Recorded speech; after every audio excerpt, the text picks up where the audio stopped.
This week we're going to do something a little bit different. So we're going to talk about how you can add vlogs, podcasts, or webinars to your business to make it more interesting to people. Give more information. So let's check this out. This is part A, and I forgot to put that in.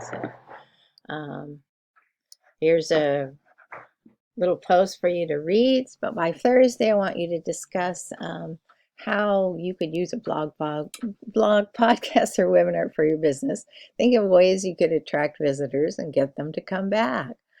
That's one of the reasons people use something like that. And you can write informational posts explaining how to use something, show videos of how something is used, and they could be a little bit more in depth than something that you post on your regular social media. So it's just like it's an expanded thing, or think of it as something expanded from what you typically would write on your Instagram or Facebook post. So something that people could get into and go, wow, I want to use it. So, and then I also want you to think about how you can make vlogs more compelling, and your posts that you share on social media by making them a little bit more personable, by adding some human interest to your content. And advertising has used this over the years. I can always think about how car sales, different kinds of car companies will post maybe their car racing up a mountaintop or out in the desert somewhere, or another way is showing safety issues, and how their car is the safest ones, because a lot of women buy cars, and that's something that they might be interested in. Not that men aren't interested in that too, but I think it's kind of, they typically think of it one way or another. But banks are another one that use personal or human interests to add or make them seem more compelling. Because what do you think about a bank and money and people standing there, tellers, or an ATM machine or something like that? It's really not extremely personal. So, but they might show how when they shared or lent money to a small company, how they could expand and make their business grow, or how they can help a new homeowner buy that first home, and it gives them a place for their family to live and grow.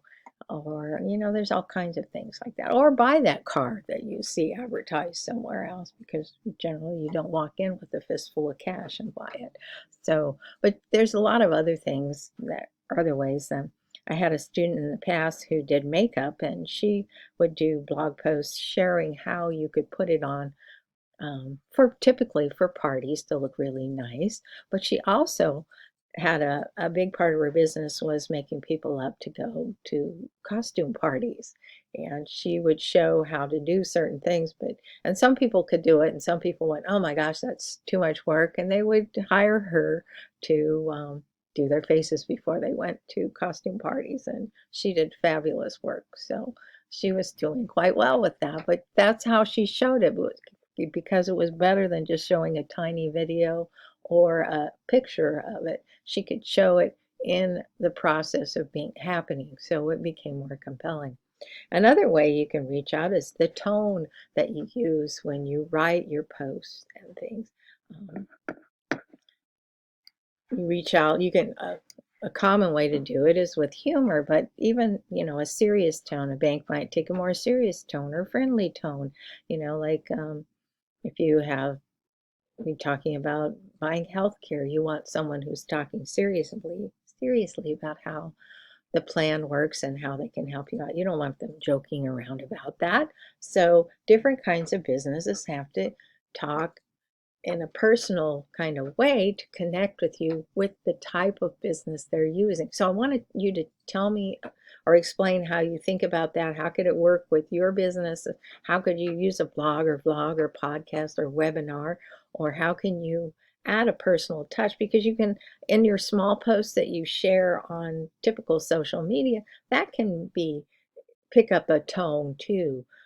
It doesn't, you don't want it to be real stiff. You want it to be something that's compelling and will connect with your audience. So tell me about that in this post this week, the first part of the week.